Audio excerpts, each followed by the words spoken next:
1 जुलाई 2002 समय 8:10 मॉस्को के डोमोदेडोवो international airport से 45 बच्चों समेत कुल 60 पैसेंजर के साथ वेस्केरियन की फ्लाइट 2937 ने मॉस्को से बार्सिलोना के लिए उड़ान भरी। रात के करीब 11 बजे फ्लाइट 2937 ने स्विट्जरलैंड के एयर स्पेस में एंटर हुआ। दोस्तों, इस स्विट्जरलैंड के एयर ट्रैफिक को एक पीटर नामी शख्स कंट्रोल कर रहे थे। दोस्तों, अक्सर रात के समय एयर ट्रैफिक बहुत ही कम हो जाता है। एयरपोर्ट पर किसी भी फ्लाइट के लैंड करने का शेड्यूल नहीं था, इसीलिए पीटर के साथी इस एयर ट्रैफिक कंट्रोल को पीटर के हवाले करके थोड़ी देर रेस्ट के लिए चले जाते हैं। दोस्तों, अभी पीटर दो एयर ट्रैफिक कंट्रोल को कंट्रोल कर रहे थे। जहां पहले रडार में एयर ट्रैफिक शो हो रहा था, वहीं दूसरे में एयरपोर्ट पर लैंड होने वाली फ्लाइट का ट्रैफिक शो हो रहा था। वहां फ्लाइट 2937 ऑस्ट्रेलिया के ऊपर 36,000 के एल्टीट्यूड पर उड़ान भर रही थी। सभी पैसेंजर आराम से बैठे हुए थे। खुशी का माहौल था, मगर उन बेचारों को क्या पता कि आगे उनकी मौत उड़ान के लिए तैयार हो रही है। दोस्तों, 11:06 पर एक DHL फ्लाइट 611 ने बेर्जिमो से ब्रुसेल्स के लिए उड़ान भरी। करीब 11:10 पर पीटर को ऑर्डर दिया गया कि उनके मेन रडार सिस्टम को मेंटेनेंस की वजह से बंद कर दिया गया है और उन्हें बैकअप सिस्टम का यूज़ करना पड़ेगा।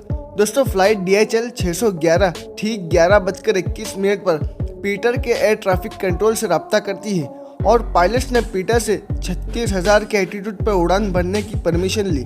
फिर पीटर कैलकुलेट करने लगे कि 36,000 के एल्टीट्यूड पर कोई दूसरा फ्लाइट तो नहीं। उसी वक्त फ्लाइट AEF 113 का मैसेज आता है कि उनको पास के किसी एयरपोर्ट पर इमरजेंसी लैंड करना है। इसी दौरान पीटर उनके रडार सिस्टम को छोड़कर दूसरे मॉनिटर पर शिफ्ट हो जाते हैं। दूसरे मॉनिटर पर शिफ्ट होने से पहले पीटर DHL फ्लाइट को 36,000 एल्टीट्यूड की ऊंचाई पर उड़ने की परमिशन दे देते हैं और पीटर पास के एयरपोर्ट से कांटेक्ट करने में लग जाते हैं, क्योंकि फ्लाइट 611 को लैंडिंग करानी थी। दोस्तों, ठीक घटना से 2 मिनट पहले फ्लाइट DHL और फ्लाइट 2937 जो बार्सिलोना जा रही थी, दोनों एक ही एल्टीट्यूड में फ्लाई कर रहे थे।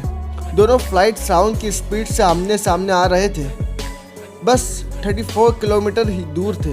दोस्तों, पीटर को कुछ खतरे का अंदेशा हुआ और उन्होंने फौरन फ्लाइट 2937 को अपने फ्लाइंग एल्टीट्यूड को लो करने को कहा। DHL फ्लाइट के TCA सिस्टम में अलर्ट सिस्टम बीप की साउंड से बजने लगा। दोस्तों, दरअसल TCA एक ऐसा सिस्टम होता है जिसे पायलट को अलर्ट किया जाता है कि आपके आसपास लगभग 30 किलोमीटर तक कोई फ्लाइट है या नहीं।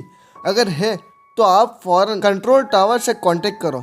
दोस्तों, ऐसे ही DHL फ्लाइट का TCA सिस्टम ऑन हो गया, इसीलिए DHL के पायलट्स ने अपना फ्लाइंग एल्टीट्यूड लो करने लगे और वहाँ फ्लाइट 2937 को भी अपने फ्लाइंग एल्टीट्यूड की लो करने का ऑर्डर दिया गया।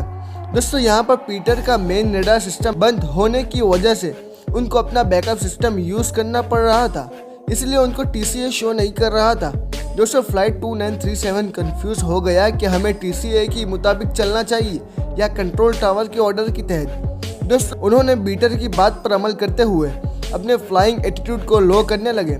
दोस्तों, पीटर इस बात से अनजान थे कि DHL फ्लाइट भी अपना एल्टीट्यूड लो कर रही है, क्योंकि पीटर लगातार फ्लाइट 2937 के कांटेक्ट की वजह से DHL फ्लाइट की पायलट्स पीटर से कांटेक्ट नहीं कर पा रहे थे, जिसकी वजह से वो बता ही नहीं पाए कि उन्होंने भी अपना फ्लाइंग एल्टीट्यूड लो कर दिया है। दोनों ही पायलट्स अपनी फ्लाइंग एल्टीट्यूड को लो करने जा रहे थे।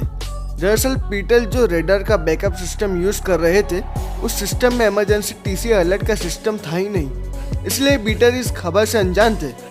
घटना से ठीक 9 सेकंड पहले दोस्तों, पीटर ने जब अपने मॉनिटर पर देखा तो उनके होश उड़ गए। पीटर ने फौरन फ्लाइट 2937 से दोबारा कांटेक्ट किया और उन्हें चेतावनी दी कि आपके राइट हैंड साइड की तरफ से फ्लाइट DHL आ रहा है। पायलट्स ने राइट साइड पर देखा, मगर कोई फ्लाइट आता हुआ नजर नहीं आया, क्योंकि दरअसल फ्लाइट लेफ्ट साइड से आ रहा था। घटना से ठीक 2 सेकंड पहले दोस्तों, फिर अचानक से पायलट्स की नज़र पड़ती है कि फ्लाइट लेफ्ट साइड से बहुत ही करीब आ चुका है। फौरन पायलट्स अपनी फ्लाइंग एल्टीट्यूड को लो करने लगे, मगर कहते हैं ना कि 2 चीज़ें कभी किसी से इजाज़त नहीं लेती, एक हालात, दूसरा मौत।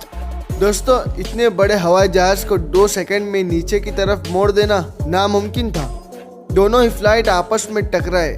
नीचे वाले फ्लाइट यानी DHL की टेल सीधा फ्लाइट 2937 के बीचों बीच लगी और फ्लाइट के 4 टुकड़े हो गए।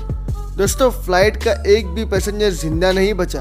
दोस्तों आपको क्या लगता है इस घटना का जिम्मेदार कौन हो सकता है, पायलट्स या टावर कंट्रोलर और टीसीएस सिस्टम? हमें कमेंट करके ज़रूर बताओ। और दोस्तों ऐसी इन्फॉर्मेटिव वीडियोस देखने के लिए हमारे चैनल को सब्सक्राइब करो। मिलते हैं अगली वीडियो में। खुदा हाफिज़।